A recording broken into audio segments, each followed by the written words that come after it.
ಇರುತಿಹರು ನಾಸತ್ಯ ದಸ್ರರು, ನಿರ್ಋತಿಯು ಯಮಧರ್ಮ ಕಿಂಕರರು, ಮೇದಿನಿ ಕಾಲಮೃತ್ಯು ಶನೈಶ್ಚರಾದಿಗಳು ಕರೆಸಿಕೊಂಬರು ಶೂದ್ರರೆಂದು, ಅನವರತ ಶೂದ್ರರೊಳಿಪ್ಪರು, ಇವರೊಳಗೆ ಅರವಿದೂರ ಅನಿರುದ್ಧ ನಿಹನೆಂದು ಅರಿದು ಮನ್ನಿಪುದು.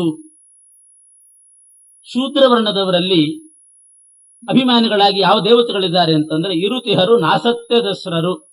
ನಾಸತ್ಯ ದಸ್ರ ಅಂತ ಅಶ್ವಿನಿ ದೇವತೆಗಳು, ಅವರು ಅವಳಿ ಜವಳಿ ದೇವತೆಗಳು ಒಟ್ಟಿಗೆ ಇರ್ತಕ್ಕಂಥವ್ರು. ನಾಸತ್ಯ ದಸ್ರ ಅನ್ನೋ ಇಬ್ರು ಅಶ್ವಿನಿ ದೇವತೆಗಳು. ನಿರ್ಋತಿ ನೈಋತ್ಯ ದಿಕ್ಪಾಲಕ ನಿರ್ಋತಿ ಇರೋದು ಶೂದ್ರ ವರ್ಣದಲ್ಲಿ ಅಭಿಮಾನಿಯಾಗಿ. ಹಾಗೆ ಯಮದೇವರು ಯಮಧರ್ಮನ ಕಿಂಕರರು. ಮೇದಿನಿ ಅಂತಂದ್ರೆ ಧರಾದೇವಿ, ಭೂಮಿಗೆ ಅಭಿಮಾನಿಯಾಗಿರ್ತಕ್ಕಂತಹ ಧರಾದೇವಿ. ಕಾಲಮೃತ್ಯು ಅವರವರ ಆಯುಷ್ಯ ಮುಗಿದ ಮೇಲೆ ಬರುವಂತಹ ಕಾಲಮೃತ್ಯು. ಶನೈಶ್ಚರಾದಿಗಳು ಶನಿಗ್ರಹ. ಇವರೆಲ್ಲ ಕರೆಸಿಕೊಂಬರು ಶೂದ್ರರೆಂದು ಅಂತಂದ್ರೆ ಶೂದ್ರರಲ್ಲ, ಶೂದ್ರ ವರ್ಣದವರಲ್ಲಿ ಅಭಿಮಾನಿಗಳಾಗಿ ಅವರು ನೆಲೆಸಿರ್ತಾರೆ.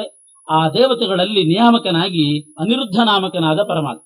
ಮನ್ಮಥನ ಮಗನಿಗೂ ಅನಿರುದ್ಧ ಅಂತ ಹೆಸರಿದೆ. ಇದು ಅನಿರುದ್ಧ ನಾಮಕ ಪರಮಾತ್ಮ ಅಂತ ಹೇಳ್ತಾ ಇದ್ದಾರೆ. ಹೀಗೆ ಅನಿರುದ್ಧ ನಿಹನೆಂದರಿದು ವಾಸುದೇವ ಸಂಕರ್ಷಣ ಪ್ರದ್ಯುಮ್ನ ಅನಿರುದ್ಧ. ಕ್ರಮವಾಗಿ ಬ್ರಾಹ್ಮಣ ಕ್ಷತ್ರಿಯ ವೈಶ್ಯ ಶೂದ್ರ ವರ್ಣದವರಲ್ಲಿ ಈ ಪರಮಾತ್ಮ ಇದ್ದಾನೆ ಅಂತ ಹೇಳಿ ಅವರವರಿಗೆ ಶಾಸ್ತ್ರದಲ್ಲಿ ಏನು ವಿಹಿತವಾಗಿದೆಯೋ ಅಂಥ ಆದರ ಇದನ್ನ ಗೌರವಗಳನ್ನ ಸಲ್ಲಿಸಬೇಕು ಅಂತ ಅಭಿಪ್ರಾಯ. ಪರಮಾತ್ಮ ಇದ್ದಾನೆ, ಆದ್ರೆ ಆಯಾ ಅಧಿಷ್ಠಾನದಲ್ಲಿರುವ ಪರಮಾತ್ಮನಿಗೆ ಶಾಸ್ತ್ರೋಕ್ತವಾದ ರೀತಿಯಲ್ಲಿ ಪೂಜೆ ಗೌರವಗಳನ್ನು ಸಲ್ಲಿಸಬೇಕು. ವೀತಭಯ ನಾರಾಯಣ ಚತುಷ್ಪಾತು ತಾನೆಂದೆನಿಸಿ ತತ್ತ ಜಾತಿ ಧರ್ಮ ಸುಕರ್ಮಗಳ ತಾ ಮಾಡಿಸುತ್ತ ಚೇತನರ ಒಳ ಹೊರಗೆ ಒತಪ್ರೋತನಾಗಿದ್ದು ಎಲ್ಲರಿಗೆ ಸಂಪ್ರೀತಿಯಲ್ಲಿ ಧರ್ಮಾರ್ಥ ಕಾಮಾದಿಗಳ ಕೊಡುತಿಹನು. ನಾರಾಯಣನನ್ನ ಚತುಷ್ಪಾತ್ ಅಂತ ಕರೀತಾರೆ. ಚತುಷ್ಪಾತ್ ಅಂತಂದ್ರೆ 4 ಕಾಲಿನವನು ಅಂತ ಅರ್ಥ ಅಲ್ಲ. ಚತುಷ್ಪಾತ್ ಅಂದ್ರೆ 4 ಸ್ವರೂಪವುಳ್ಳವನು ಅಂತ. 4 ರೂಪ ಪರಮಾತ್ಮನಿಗಿದೆ. ದೊಡ್ಡವರ ಸ್ವರೂಪ ಹೇಳುವಾಗ ಪಾದ ಶಬ್ದದಿಂದ ಹೇಳಬೇಕು. ಉತ್ತಮಾನಾಂ ಸ್ವರೂಪಂತೂ ಪಾದಶಬ್ದೇನ ಭಣ್ಯತೆ ಅಂತ. ನಮ್ಮ ತಂದೆ ಅಂತ ನಾವು ಕನ್ನಡದಲ್ಲಿ ಹೇಳ್ತೀವಿ, ನಮ್ಮಪ್ಪ ಅಂತೀವಿ. ಆದ್ರೆ ಸಂಸ್ಕೃತದಲ್ಲಿ ಹೇಳೋ ಕ್ರಮ ಹೇಗೆ ಅಂತಂದ್ರೆ ತಾತಪಾದಾಹ ಅಂತ. ಇವ್ರು ನಮ್ಮ ತಂದೆ ಅನ್ಲಿಕ್ಕೆ ಪಿತೃಪಾದಾಹ. ಇವ್ರು ನಮ್ಮ ಗುರುಗಳು ಗುರವಹ ಅಂತ ಹೇಳೋದಿಲ್ಲ, ಗುರುಪಾದಾಹ ಅಂತಾರೆ. ಗುರುಪಾದರು, ತಾತಪಾದರು, ಪಿತೃಪಾದರು, ಶ್ರೀಪಾದರು. ಕೆಲವರು ಶ್ರೀಗಳವರು ಅಂತ ಅಷ್ಟೇ ಹೇಳೋರು ಇದ್ದಾರೆ, ಶ್ರೀಪಾದರು ಅಂತ ಹೇಳಬೇಕಂತ. ಹೀಗೆ ಪಾದ ಅನ್ನೋ ಶಬ್ದ ದೊಡ್ಡವರನ್ನು ಉಲ್ಲೇಖ ಮಾಡುವಾಗ ಪಾದ ಶಬ್ದ ಸೇರಿಸೇ ಹೇಳಬೇಕು. ಶ್ರೀಪೂರ್ವವಾಗಿಯೂ ಹೇಳಬೇಕು. ಕ್ಷೇತ್ರಂ ಕ್ಷೇತ್ರಾಧಿಪಾಂಶ್ಚೈವ, ಒಂದು ಕ್ಷೇತ್ರದ ಹೆಸರು ಹೇಳುವಾಗ, ಒಂದು ದೊಡ್ಡ ಗ್ರಂಥದ ಹೆಸರು ಹೇಳುವಾಗ, ಕ್ಷೇತ್ರಾಧಿಪರನ್ನು ಉಲ್ಲೇಖ ಮಾಡುವಾಗ, ಹಿರಿಯರನ್ನ ಗುರುಗಳನ್ನು ಉಲ್ಲೇಖ ಮಾಡುವಾಗ ಶ್ರೀಪೂರ್ವಂ ಸಮುದಾಹರೇತ್, ಶ್ರೀಕಾರ ಹಾಕೇ ಹೇಳಬೇಕು ಅಂತ ಶಾಸ್ತ್ರ. ಶ್ರೀಕಾರ ಹಾಕದೆ ಕ್ಷೇತ್ರದ ಹೆಸರು ಹೇಳಬಾರ್ದಂತೆ. ಶ್ರೀ ಬದರಿಕಾಶ್ರಮ ಅನ್ನಬೇಕು, ಹಾಗೆ ಹೇಳೋದು ಕ್ರಮ. ಶ್ರೀ ಅಂತ ಹೇಳೇ ಹೇಳಬೇಕು ಗುರುಗಳ ಹೆಸರು ಹೇಳುವಾಗ ಎಲ್ಲ ಕಡೆ. ಅದರಂತೆ ದೊಡ್ಡವರನ್ನು ಉಲ್ಲೇಖ ಮಾಡುವಾಗ ಈ ಕಡೆ ಪಾದ ಶಬ್ದ ಸೇರಿಸಬೇಕು ಅಂತ. ಆದ್ರಿಂದ ಪರಮಾತ್ಮ ಸರ್ವೋತ್ತಮನಾದ್ರಿಂದ ಅವನಿಗೆ ಪಾದ ಅಂತ ಕರೆದಿದ್ದಾರೆ. ಚತುಷ್ಪಾದ ಅಂದ್ರೆ 4 ಸ್ವರೂಪವುಳ್ಳವನು. ಅದೇ ನಾರಾಯಣನ 4 ಪಾದ ಯಾವುದು ಅಂತಂದ್ರೆ, ಬೇರೆ ಅನೇಕ ಥರದ 4 ಪಾದ ಇದೆ. ಪುರುಷ ಸೂಕ್ತದಲ್ಲಿ ಒಂದು ರೀತಿ ಹೇಳಿದ್ದಾರೆ ಚತುಷ್ಪಾತ್ ಅನ್ನೋದಕ್ಕೆ ವಿವರಣೆ. ಪಾದೋಸ್ಯ ವಿಶ್ವಾಭೂತಾನಿ ತ್ರಿಪಾದಸ್ಯಾಮೃತಂ ದಿವಿ. ಒಂದು ಪಾದ ಜಗತ್ತಿನಲ್ಲಿ ನಮ್ಮೊಳಗೆಲ್ಲ ಇಟ್ಟಿದ್ದಾನಂತೆ. ಅಂದ್ರೆ ಒಂದು ಸ್ವರೂಪ ಇಡೀ ಭೂಮಂಡಲದಲ್ಲಿ ಎಲ್ಲರಲ್ಲೂ ಒಂದು ಸ್ವರೂಪ ಇಟ್ಟಿದ್ದಾನೆ. ಪಾದೋಸ್ಯ ವಿಶ್ವಾಭೂತಾನಿ ತ್ರಿಪಾದಸ್ಯಾಮೃತಂ ದಿವಿ.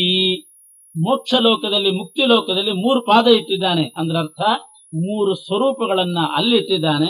ಒಂದು ಸ್ವರೂಪವನ್ನ ಭೂಲೋಕದ ಎಲ್ಲಾ ಪ್ರಜೆಗಳಲ್ಲಿ ಇಟ್ಟಿದ್ದಾನೆ. ಮುಕ್ತಿ ಲೋಕದಲ್ಲಿರೋ 3 ಸ್ವರೂಪ ಅಂತಂದ್ರೆ ಅಮೃತಂ, ಕ್ಷೇಮಂ, ಅಭಯಂ. ಅಮೃತ, ಕ್ಷೇಮ, ಅಭಯ ಇವು 3 ಪರಮಾತ್ಮನ ಮುಕ್ತಿ ಮಂದಿರದಲ್ಲಿರೋ ರೂಪ. ಅನಂತಾಸನ, ಶ್ವೇತದ್ವೀಪ, ವೈಕುಂಠ ಅಂತ 3 ಮುಕ್ತಿ ಮಂದಿರಗಳು. ಅದರಲ್ಲಿ ಅಮೃತ, ಕ್ಷೇಮ, ಅಭಯ. ಕ್ಷೇಮ ಅಂತ ಬರೀತಾರೆ ಪತ್ರ ಹಾಕಿ. ಕ್ಷೇಮ ಅಂತ ಪರಮಾತ್ಮನ ಹೆಸರು, ನಾವು ಕ್ಷೇಮವಾಗಿದ್ದೀವಿ ಅಂತ ಪರಮಾತ್ಮನ ನಾಮ. ಅಮೃತ, ಕ್ಷೇಮ, ಅಭಯ. ಇನ್ನೊಂದು ಎಲ್ಲ ಪುರುಷರಲ್ಲಿರ್ತಕ್ಕಂಥ ಭೂತ ಅನ್ನುವಂಥ ಪಾದ.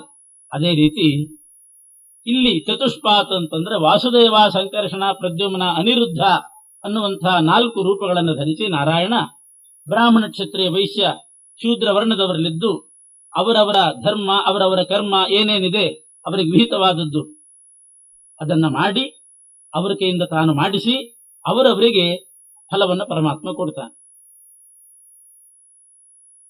ಗೀತಭಯ ನಾರಾಯಣ ಅಂತ ಪ್ರಯೋಗ ಮಾಡಿದ್ದಾರೆ. ಗೀತಭಯ ಅಂತ ಅನ್ನೋದು ಸಹಸ್ರನಾಮದಲ್ಲಿರೋ ಶಬ್ದ. ಹರಿಕಥಾಮೃತಸಾರದಲ್ಲಿ ಗಮನಿಸಬೇಕು. ಆ ಮೂಲಾಗ್ರ ನೋಡಿದ್ರೆ ಎಷ್ಟೋ ವಿಷ್ಣು ಸಹಸ್ರನಾಮಗಳ ನಾಮ ಬಂದಿತ್ತು. ಒಂದಲ್ಲ ಎರಡಲ್ಲ, ಬಹಳಷ್ಟು ವಿಷ್ಣು ಸಹಸ್ರನಾಮ ಹಾಕ್ತಾರೆ. ಗೀತಭಯ ನಾರಾಯಣ, ಗೀತಭಯ ಅಂದ್ರೆ ಸಹಸ್ರನಾಮದಲ್ಲಿ ಬರ್ತದೆ. ವಿದ್ವತ್ತಮೋ ವೀತಭಯ, ಪುಣ್ಯಶ್ರವಣ ಕೀರ್ತನ, ಪುಣ್ಯಶ್ರವಣ ಕೀರ್ತನ ಅನ್ನೋದನ್ನು ಒಂದ್ ಕಡೆ ಹಾಕ್ತಾರೆ. ಹೀಗೆ ದಾಸರು ವಿಷ್ಣು ಸಹಸ್ರನಾಮದ ಅನೇಕ ಹೆಸರುಗಳನ್ನ ಬಳಸೋದುಂಟು. ಇದರಲ್ಲಿ ವೀತಭಯ ಅಂತ ಪ್ರಯೋಗ ಮಾಡಿದ್ದಾರೆ. ಅದರ ಉದ್ದೇಶ ಇಷ್ಟೇನೆ. ವಿಷ್ಣು ಸಹಸ್ರನಾಮ ಒಂದೊಂದು ನಾಮಕ್ಕೆ ಮಧ್ವಾಚಾರ್ಯರು ತಿಳಿಸಿದಂತೆ 100 ಅರ್ಥ. ಒಂದೊಂದು ನಾಮಕ್ಕೆ 100 ಅರ್ಥ ಇದೆ. ಯಾರು ಅದನ್ನ ಬರೆದಿಟ್ಟಿಲ್ಲ, ಅಲ್ಲಲ್ಲಿ ಅದರ ವ್ಯಾಖ್ಯಾನಗಳು ಬಂದಿದೆ, ಸಂಗ್ರಹ ಮಾಡಬೇಕಷ್ಟೇ. ಇಂತೂ 10 ಆದ್ರೂ ಸಿಗ್ತದೆ, 10, 15 ಹಿಂಗ್ ಸಿಗಬಹುದು. 100 ಅರ್ಥಗಳು ನಿಜವಾಗೂ ಒಂದೊಂದು ನಾಮಕ್ಕಿದೆ. ಅಂದ್ರೆ ವಿಷ್ಣು ಸಹಸ್ರನಾಮದ ಒಂದು ನಾಮ ಪರಮಾತ್ಮನ 100 ಗುಣ ಹೇಳಿದ ಹಾಗಾಯ್ತು. ಅದಕ್ಕೆ ವಿಷ್ಣು ಸಹಸ್ರನಾಮಾಪಿ ಜ್ಞೇಯಂ ಪಾಠ್ಯಂಚ ತದ್ವಯಂ ಅಂತಾರೆ. ಇವೆರಡು ಅವಶ್ಯವಾಗಿ ಮಾಡಬೇಕಾದದ್ದು, ವಿಷ್ಣು ಸಹಸ್ರನಾಮ ಮತ್ತು ಭಗವದ್ಗೀತ. ಆದ್ರಿಂದ ಅಲ್ಲಲ್ಲಿ ಪದ್ಯಗಳಲ್ಲಿ ವಿಷ್ಣು ಸಹಸ್ರನಾಮದ ನಾಮ ಸೇರಿಸ್ತಾ ಇದ್ದಾರೆ. ನಿಧನ ಧನದ ವಿಧಾತ ವಿಗತಾಭ್ಯಧಿಕ ಸಮಸಮವರ್ತಿ ಸಾಮಗ ತ್ರಿದಶಗಣ ಸಂಪೂಜ್ಯ ತ್ರಿಕ ಕುಬ್ಧಾಮ ಶುಭನಾಮ ಮಧುಮಥನ ಭೃಗುರಾಮ ಘೋಟಕ ವದನ ಸರ್ವ ಪದಾರ್ಥದೊಡು ತುದಿ ಮೊದಲು ತುಂಬಿಹನೆಂದು ಚಿಂತಿಸು ಬಿಂಬರೂಪದಲ್ಲಿ. ಇದಂತೂ ಪರಮಾತ್ಮನನ್ನ ಅನೇಕ ನಾಮಗಳಿಂದ ವರ್ಣನೆ ಮಾಡ್ತಾ ಇದ್ದಾರೆ. ವಿಷ್ಣು ಸಹಸ್ರನಾಮದ ನಾಮಗಳೆಲ್ಲ ಸೇರಿದೆ ಇದರಲ್ಲಿ. ನಿಧನ ಧನದ ವಿಧಾತ ವಿಗತ ಅಭ್ಯಧಿಕ ಸಮಸಮವರ್ತಿ ಸಾಮಗ ತ್ರಿದಶಗಣ ಸಂಪೂಜ್ಯ ತ್ರಿಕ ಕುಬ್ಧಾಮ ಶುಭನಾಮ. ನಿಧನ ಎಲ್ರಿಗೂ ಕೂಡ ಲಯಪ್ರದನಾದ್ರಿಂದ ಪರಮಾತ್ಮನಿಗೆ ನಿಧನ ಅಂತ ಹೆಸರು.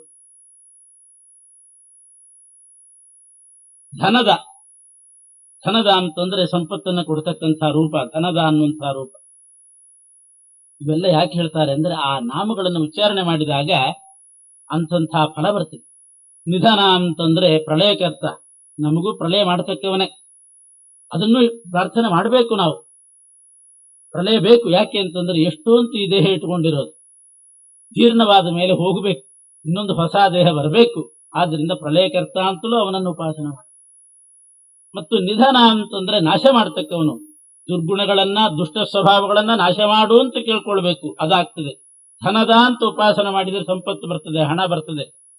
ಇದೆಲ್ಲ ನಾಮಗಳನ್ನ ಯಾವ್ಯಾವ ನಾಮದಿಂದ ಪರಮಾತ್ಮನನ್ನು ಉಪಾಸನೆ ಮಾಡುವಾಗ ಅದರ ಅರ್ಥ ಚಿಂತನೆ ಮಾಡ್ತೀವಿ, ಆ ಫಲ ಬರ್ತದಂತೆ.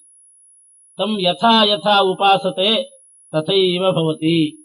ಭಗವಂತನನ್ನ ಯಾವ ರೀತಿ ಉಪಾಸನೆ ಮಾಡ್ತೇವೋ ಆ ಫಲ ನಮಗೆ ಸಿಗ್ತದೆ. ಗುಣಪೂರ್ಣ ಆನಂದಾದಿ ಗುಣಪೂರ್ಣ ಅಂತ ಯಾವಾಗ್ಲೂ ಯಾಕೆ ಉಪಾಸನೆ ಮಾಡ್ತಾರೆ ಅಂತಂದ್ರೆ ಆನಂದಾದಿ ಗುಣಗಳು ನಮಗ್ ಬರಲಿ. ಅದು ಬಿಟ್ಟು ನಿರ್ಗುಣ ನಿರಾಕಾರ ಅಂತ ಉಪಾಸನೆ ಮಾಡ್ರಿ, ಇದ್ದು ಗುಣ ಕಿತ್ತು ಹೋಗ್ತದೆ. ನಿರಾಕಾರ ಅಂತ ಮಾಡಿದ್ರೆ ಇರೋ ಆಕಾರ ಶೇಪ್ ಎಲ್ಲ ಹೊರಟೋಗ್ಬಿಡ್ತು. ಆದ್ರಿಂದ ನಕಲವು ನಿರ್ಗುಣ ಭಾವನಾ ಸುಖಾಯ. ಈ ರೀತಿ ಪರಮಾತ್ಮನನ್ನು ಉಪಾಸನೆ ಮಾಡ್ಬೇಕು. ಅದಕ್ಕೆ ಬಹಳ ನಾಮಗಳಿಂದ ಹೇಳ್ತಾ ಇದ್ದಾರೆ. ಒಬ್ರು ಹೇಳ್ತಿದ್ರು, ಸಂಪತ್ತು ಬರ್ಬೇಕಾ, ಬಡತನ ಇದೆಯಾ, ವಿಷ್ಣು ಸಹಸ್ರನಾಮ ಪಾರಾಯಣ. ಅದರಲ್ಲಿ ಒಂದು ಶ್ಲೋಕ ಬರ್ತದೆ, ಅದನ್ನ ಪಾರಾಯಣ ಮಾಡಿ ನೋಡ್ರಿ, ನಿಮಗೆ ಸಂಪತ್ತು ಬರ್ತದೋ ಇಲ್ಲೋ ಅಂತ. ವಿಹಿತವಾದ ಸಂಪತ್ತು, ಸಾತ್ವಿಕವಾದ ಸಂಪತ್ತು, ಬಟ್ಟೆ ತಾಪತ್ರ ಇಲ್ದಂಗೆ. ಶ್ರೀಧ ಶ್ರೀಶಃ ಶ್ರೀನಿವಾಸ ಶ್ರೀನಿಧಿ ಶ್ರೀವಿಭಾವನ ಶ್ರೀಧರ ಶ್ರೀಕರ ಶ್ರೇಯ ಶ್ರೀಮಾನ್ ಲೋಕತ್ರಯಾಶ್ರಯ. ಶ್ರೀಧಃ ಆ ಪರಮಾತ್ಮನ ಹೆಸರೇ ಹೇಳ್ತದೆ, ಬರೇ ಶ್ರೀಕಾರನೇ ಬಂದಿದೆ ಅದರಲ್ಲಿ. ಶ್ರೀಧಃ ಶ್ರೀಶಃ ಶ್ರೀನಿವಾಸ ಶ್ರೀನಿಧಿ ಶ್ರೀವಿಭಾವನ ಶ್ರೀಧರ ಶ್ರೀಕರ ಶ್ರೇಯ ಶ್ರೀಮಾನ್ ಲೋಕತ್ರಯಾಶ್ರಯ ಅಂತ ಹೆಸರು. ಲೋಕತ್ರಯಾಶ್ರಯ ಅಂದ್ರೆ 3 ಲೋಕಕ್ಕೆ ತಾನು ಅಧಿಪತಿ ಆಗ್ಬಹುದು, ಒಡೆಯನಾಗಬಹುದು. ಲೋಕತ್ರಯಾಶ್ರಯ ಅಂಥ ಸಂಪತ್ತು ಅದೆಲ್ಲ ಕೊಡ್ತಾನಂತೆ ಪರಮಾತ್ಮ. ಆ ರೀತಿ ಉಪಾಸನೆ ಮಾಡಿ ಈಗ ಆ ಸಹಸ್ರನಾಮದ ಅರ್ಥ ನೋಡ್ಕೊಂಡು ಹೋದ್ರೆ ನಿಮಗೆ ಗೊತ್ತಾಗ್ತದೆ ಯಾವ ನಾಮ ನಾವು ಉಪಾಸನೆ ಮಾಡಬೇಕು, ಹೆಚ್ಚಿಗೆ ಅದನ್ನ ಪಠನೆ ಮಾಡಬೇಕು, ಯಾವ ಶ್ಲೋಕ ಪಠನೆ ಮಾಡಬೇಕು. ಯಾಕೆಂದ್ರೆ ಅದರಲ್ಲಿ ಆ ಹೆಸರೇ ಆಯಾ ಗುಣಗಳನ್ನು ತಿಳಿಸ್ತದೆ. ಅಂಥ ಫಲ ನಾವು ಪಡಿಬಹುದು. ನಿಧನ ಧನದ ವಿಧಾತ ಸೃಷ್ಟಿಕರ್ತ ಅಂತ. ವಿಗತ ಅಭ್ಯಧಿಕ ಸಮ, ವಿಗತ ಅಭ್ಯಧಿಕ ಸಮ, ಅವನಿಗಿಂತ ಮೇಲಿಲ್ಲ, ಅವನಿಗೆ ಸಮಾನರಿಲ್ಲ. ವಿಗತಾಭ್ಯಧಿಕ ಸಮ, ಸಮವರ್ತಿ, ಎಲ್ಲರಲ್ಲಿಯೂ ಸಮಾನವಾಗಿ ವರ್ತನೆ ಮಾಡ್ತಾನೆ, ಯಾರಲ್ಲಿಯೂ ಪಕ್ಷಪಾತ ಇಲ್ಲ.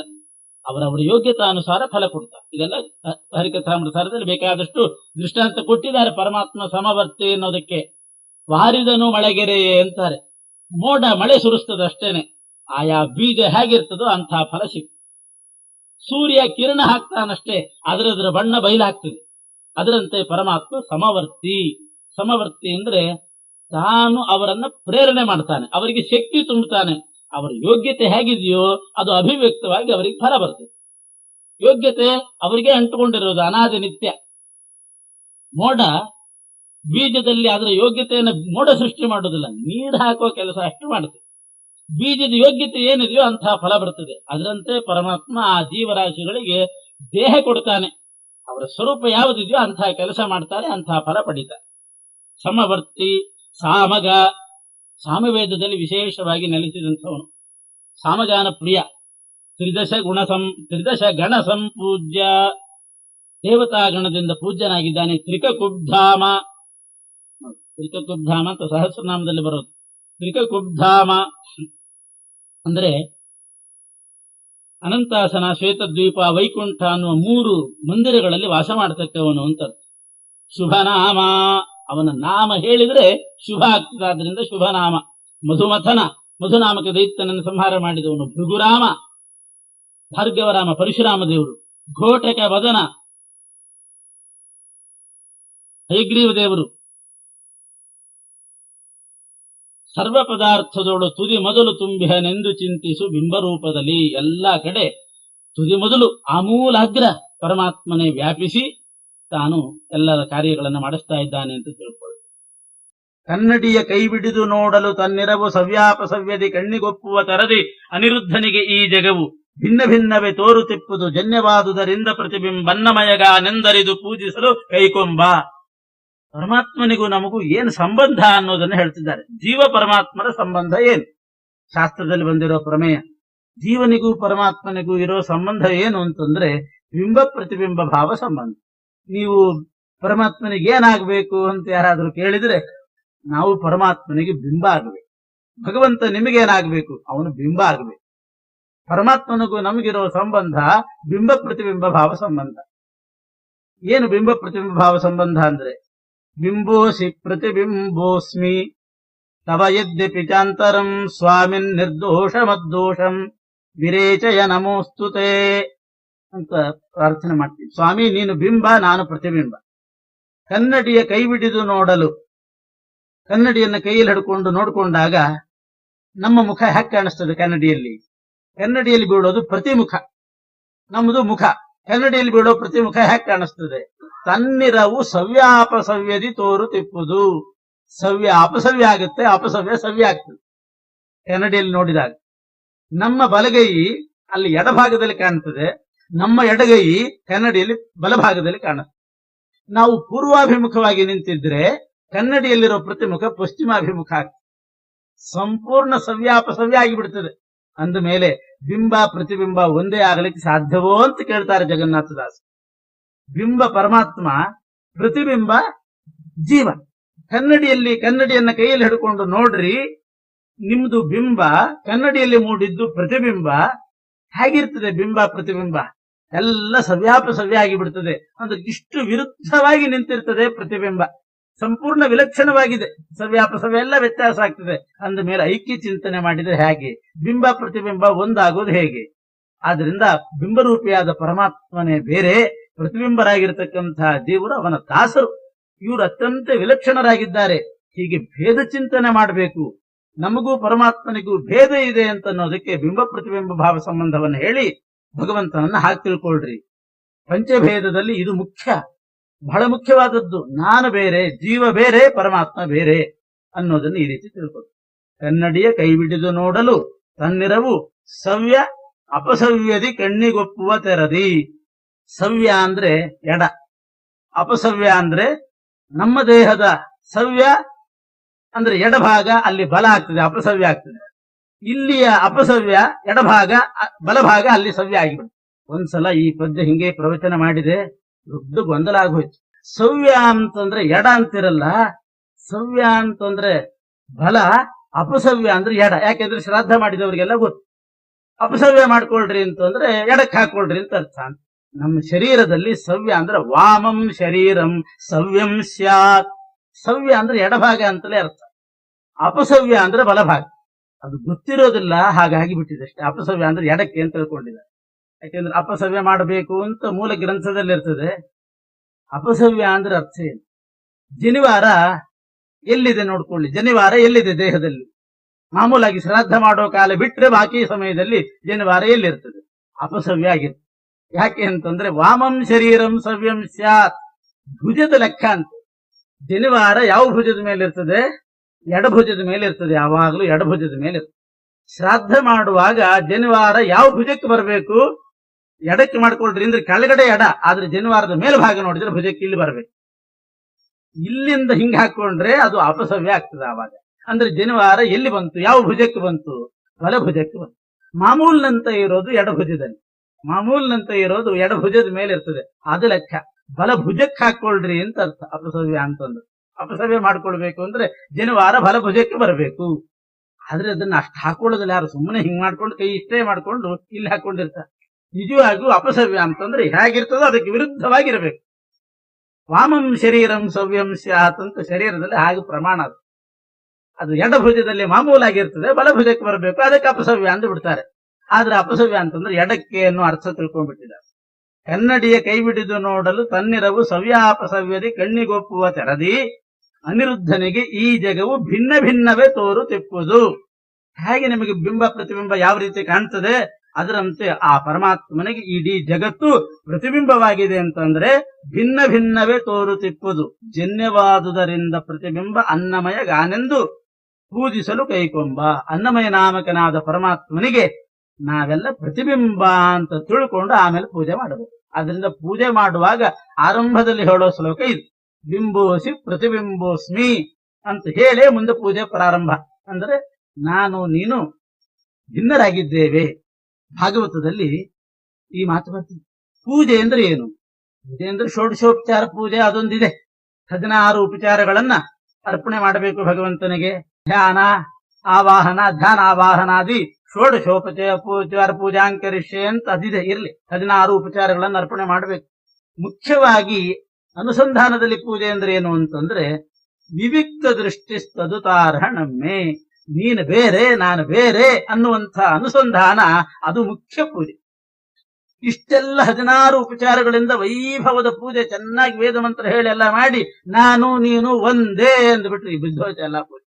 ಆದ್ರಿಂದ ವಿವಿಕ್ತ ದೃಷ್ಟಿ ತದುತಾರ್ಹಣಮ್ಮೆ ಅಂತಾನೆ ಕೃಷ್ಣ. ಬೇರೆ, ಪರಮಾತ್ಮ ಬೇರೆ, ಅವನ ಬಿಂಬ, ನಾವು ಜೀವರು ಪ್ರತಿಬಿಂಬ, ನಾವು ಬೇರೆ ಅನ್ನುವಂಥ ಭೇದ ಜ್ಞಾನ ಇರಲಿ, ಅದೇ ಮುಖ್ಯ ಪೂಜೆ. ಅದನ್ನೇ ದಾಸರು ಹೇಳ್ತಾರೆ, ಪ್ರತಿಬಿಂಬ ಅನ್ನಮಯಗೆ ಆನಂದರಿದು ಪೂಜಿಸಲು ಕೈಕೊಂಬ. ಇಂಥ ಬಿಂಬ ಪ್ರತಿಬಿಂಬ ಭಾವ ತಿಳ್ಕೊಂಡು ಪೂಜೆ ಮಾಡುವಾಗ ಅನ್ನಮಯನಿಗೆ ನಾನು ಪ್ರತಿಬಿಂಬ ಅಂತ ತಿಳ್ಕೊಂಡು ಪೂಜೆ ಮಾಡಿದರೆ ಕೈಕೊಂಬ. ಈ ಬಿಂಬ ಪ್ರತಿಬಿಂಬ ಭಾವ ಹೇಳಿದ್ರಲ್ಲಿ ಇನ್ನೊಂದು ಅಂಶನೂ ಅಡಗಿತ್ತು. ಜೀವ ಪ್ರತಿಬಿಂಬ, ಪರಮಾತ್ಮ ಬಿಂಬ ಅಂತ ಸಂಬಂಧ ಹೇಳಿದ ಕೂಡಲೇ ಬರೇ ಭೇದಕ್ಕಾಗಿ ಮಾತ್ರ ಈ ಸಂಬಂಧ ಹೇಳೋದಲ್ಲ, ನಿನ್ನ ಅಧೀನ ನಾನು ಅಂತ ಇನ್ನೊಂದು ಅಂಶನು ತಿಳ್ಕೊಳ್ಳು. ನಿನಗಿಂತ ಭಿನ್ನ ನಾನು, ನಿನ್ನ ಅಧೀನ ನಾನು ಅಂತ ಅನ್ನೋ ಅಂಶ ಬರಬೇಕು. ಯಾಕೆ ಅಂದ್ರೆ ಪ್ರತಿಬಿಂಬ ಬಿಂಬಕ್ಕೆ ಅಧೀನ ಆಗಿರ್ತದೆ. ಯಾವಾಗ ಕನ್ನಡಿಯಲ್ಲಿ ಮೂಡಿದಂತಹ ಪ್ರತಿಮುಖ ಈ ಮುಖಕ್ಕೆ ಅಧೀನ ಆಗಿರುತ್ತೆ. ಈ ಮುಖ ಅಲ್ಲಾಡಿದ್ರೆ ಆ ಪ್ರತಿಮುಖ ಅಲ್ಲಾಡುತ್ತೆ. ಇದು ನಿಶ್ಚಲವಾಗಿ ನಿಂತರೆ ಕನ್ನಡಿಯಲ್ಲಿದ್ದ ಮುಖ ನಿಶ್ಚಲವಾಗಿದೆ. ಆದ್ದರಿಂದ ಬಿಂಬ ಪ್ರತಿಬಿಂಬ ಭಾವ ಸಂಬಂಧ ಹೇಳೋ ಉದ್ದೇಶ ಜೀವ ಪರಮಾತ್ಮನಿಗೆ ಅಧೀನನಾಗಿದ್ದಾನೆ ಅಂತ ತಿಳ್ಕೊಳ್ಳಿ. ಇನ್ನೊಂದು ಬಿಂಬ ಪ್ರತಿಬಿಂಬ ಭಾವದ ಸ್ವಾರಸ್ಯ ಹೇಳ್ತಾರೆ ಜಗನ್ನಾಥದಾಸರು.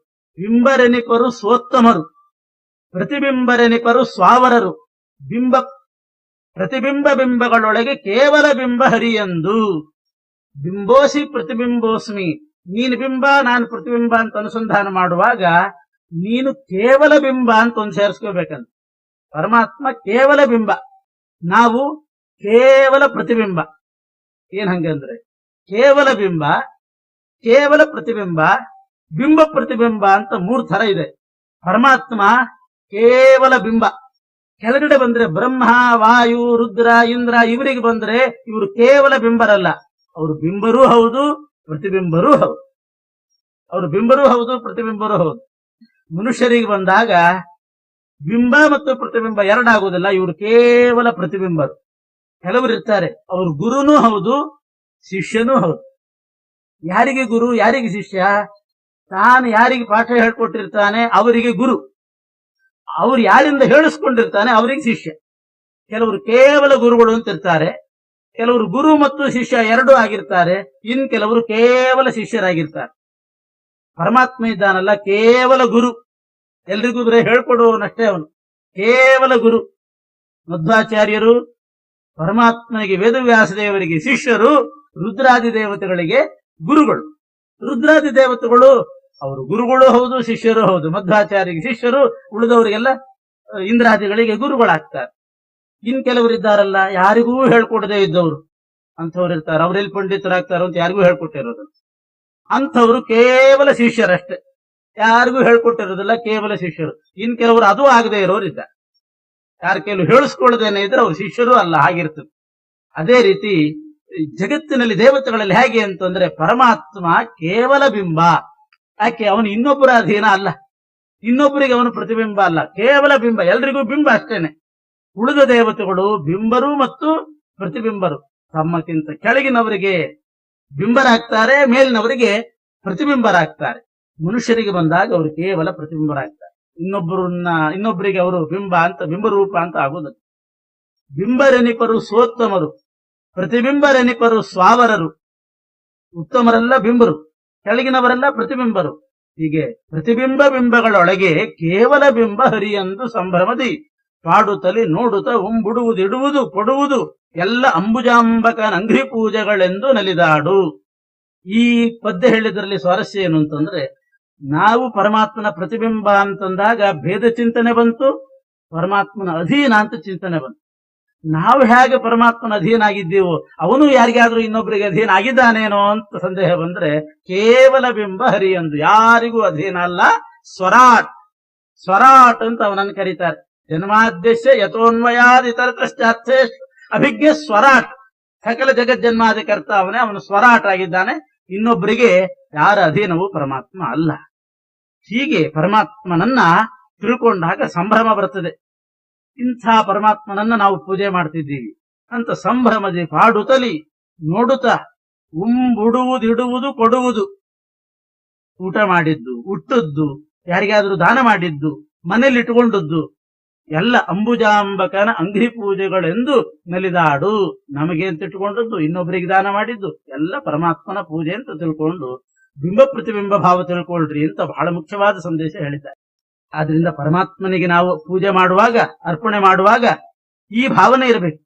ಅವನು ಕೇವಲ ಬಿಂಬ, ಸರ್ವವೂ ಅವನ ಅಧೀನದಲ್ಲಿದೆ. ಆದ್ರಿಂದ ನದಿಯ ಜಲ ನದಿಗೆರೆವ ತೆರದಂದದಲ್ಲಿ ಭಗವದ್ದತ್ತ ಧರ್ಮಗಳು ಉದಧಿಶಯನನಿಗೆ ಅರ್ಪಿಸುತ್ತ ವ್ಯಾವೃತ್ತ ನೀನಾಗಿ ವಿಧಿ ನಿಷೇಧಗಳಿಗೆ ಒಳಗಾಗದಲೆ ಮಾಡುತ್ತ ದರ್ವಿ ಎಂದದಿ ಪದುಮನಾಭನ ಸಕಲ ಕರ್ಮಗಳಲ್ಲಿ ನೆನೆವುತ್ತಿರು. ಏನ್ ಕರ್ಮ ಮಾಡುವಾಗ ದರ್ವಿ ಎಂದದಲ್ಲಿ ಅಂತಂದ್ರು. ದರ್ವಿ ಹಾಗೆ ಕೆಲಸ ಮಾಡಬೇಕಂತ, ಸೌಟ್. ದರ್ವಿ ಅಂದ್ರೆ ಸೌಟ್ನಂತೆ ಕೆಲಸ ಮಾಡು ಅಂತಂದ್ರೆ, ಈ ಪಾಯಸ ಮಾಡೋದು ಯಾರು ಹೇಳಿ? ಸೌಟ್ ಇಲ್ದಿದ್ರೆ ಪಾಯಸನೇ ಆಗುದಿಲ್ಲ, ಎಲ್ಲ ಅಡಿ ಹಿಡಿದು ಹೊತ್ತು ಹೋಗಿಬಿಡ್ತದೆ ಆಮೇಲೆ. ಆದ್ರಿಂದ ಸೌಟ್ ಹಾಕಿ ತಿರುಗುತ್ತಾ ಇರಬೇಕು ಪಾಯಸ ಆಗೋ ತನಕ. ಸೌಟ್ ಹಾಕಿ ತಿರುವಿದ್ರೆ ಅಥವಾ ಇನ್ನೇನಾದ್ರೂ ಪದಾರ್ಥಗಳನ್ನು ಹುರಿಯುವಾಗ, ಬೇಸನುಂಡೆ ಅದು ಇದು ಮಾಡುವಾಗ ಹುರಿತಿರ್ತಾರಲ್ಲ, ಅದು ಹುರಿಯೋದು ಬಿಟ್ರು ಅಂತಂದ್ರೆ ಅದು ಹೊತ್ತು ಹೋಗಿಬಿಡ್ತದೆ, ಹೊತ್ತು ಹೋಗಿ ಅದು ರುಚಿನೇ ಕೆಟ್ಟು ಹೋಗ್ತದೆ. ಆ ಸೌಟ್ ಹಾಕಿ ತಿರುಗುತ್ತಾನೇ ಇರ್ಬೇಕು. ಆದ್ರೆ ಉಂಡಿ ಮಾಡಿದ್ ಯಾರು ಅಂತ ಕೇಳಿದ್ರೆ ಸೌಟ್ ಮಾಡಿತು ಅಂತ ಯಾರು ಹೇಳೋದು. ಸೌಟ್ ಏನು ಮಾಡ್ತದೆ, ಆದ್ರೆ ಸೌಟ್ ಇಲ್ದಿದ್ರೆ ಆಗೋದಿಲ್ಲ, ಸೌಟ್ ಇಲ್ದಿದ್ರೆ ಆಗೋದೇ ಇಲ್ಲ ಉಂಡಿ ಮಾಡ್ಲಿಕ್ಕೆ.